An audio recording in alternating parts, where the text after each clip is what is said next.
বাছাই করে আজকে বৈধ ঘোষণা করেছে।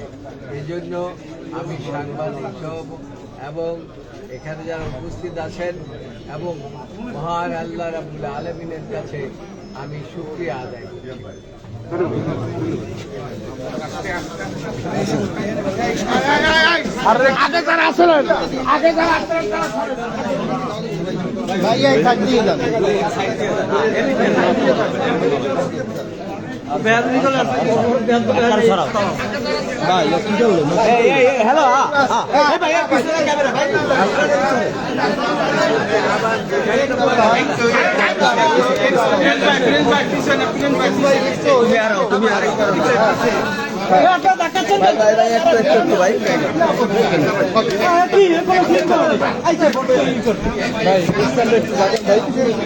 একটু দাঁড়ান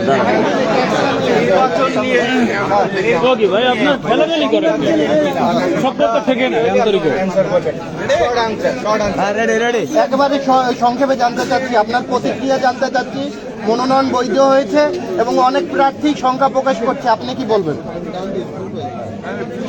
আমি আপনারা জানেন যে আমি বাংলাদেশ জাতীয়তাবাদী দলের ভাইস চেয়ারম্যান এবং আমাদের দলের নেত্রী এই জাতিকে গণতন্ত্রের নেত্রী হিসাবে এই জাতিকে রেখে তিনি চিরদিনের জন্য অপর পারে চলে গেছেন। তার জানা যায় কোটি কোটি লোক হয়েছে এবং পরবর্তীতে এখনো সেখানে সেই মাজারে হাজার হাজার লোক প্রতিদিন উপস্থিত হচ্ছেন। আমি সেই দলের ভারপ্রাপ্ত চেয়ারম্যান কর্তৃক আমি মনোনীত হয়েছি। যখন আমাকে মনোনয়ন দেওয়া হয়েছে তখন আমাদের চেয়ারম্যান ছিলেন। কাজেই আপনাদেরকে বলতে চাই এই মনোনয়নটি চেয়ারম্যানের দেওয়া এবং সেই মনোনয়নপত্র আজকে ছিল বাছাইয়ের দিন। আপনারা সাংবাদিকরাও সেখানে উপস্থিত ছিলেন। আপনাদেরকে আমি আন্তরিক ধন্যবাদ দিচ্ছি যে আপনারা অনেক কষ্ট করে এই বাছাই অনুষ্ঠানে আপনারা উপস্থিত ছিলেন। পরবর্তীতে বাছাই করে যে ঘোষণাটি আসলো সেই ঘোষণা হলো যে এই মনোনয়নপত্রটি যথাযথভাবে আজকের যারা বসেছেন বাছাইকৃত রিটার্নিং অফিসার সহ নির্বাচন পরিচালনার সাথে সংশ্লিষ্ট ব্যক্তি সহ কর্মকর্তা সহ সকলে উপস্থিত ছিলেন। আমাদের এখানে আপনারা জানেন যে টিপি সহ সকল এই বারের আইনজীবীরা সহ আমার সমর্থক শুভাকাঙ্ক্ষী সকলে উপস্থিত ছিলেন এবং এখানে সকল রাজনৈতিক দলের কর্মীরা উপস্থিত ছিলেন। আপনার প্রশ্নের জবাব আমি দিচ্ছি। তার আগে বলে নেই, বিশেষ করে এরকম দেখা যায় না যে দুইটি উপজেলা নিয়ে যেখানে একজন প্রতিনিধি নির্বাচিত করে, অনেক জায়গায় একটি জেলায়ও একজন প্রতিনিধি হয়েছে।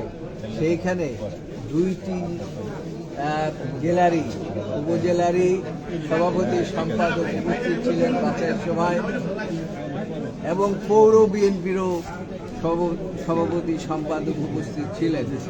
তো সুতরাং এটা অনন্য। কাজেই নির্বাচন কমিশন যথাযথভাবে এই মনোনয়নপত্র বাছাই করেছেন। বাছাই করে তারা দেখেছেন যে প্রতিটি কাগজপত্র সঠিকভাবে দাখিল করা হয়েছে এবং সেই জন্য মনোনয়নপত্রটি বৈধ ঘোষণা করেছে। আমি সকলকে সশ্রদ্ধ সালাম জানিয়ে আমি ওনাদেরকে কাছ থেকে বিদায় নিয়েছি এবং দোয়া চেয়েছি। আপনারা সাংবাদিকদের মধ্যেও আমি দোয়া চাচ্ছি আমার জন্য এবং আমার নেত্রী বেগম খালেদা জিয়ার জন্য।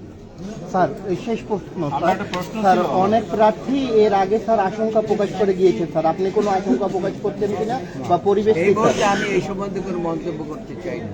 নির্বাচন কেমন হবে বলে আপনি মনে করেন?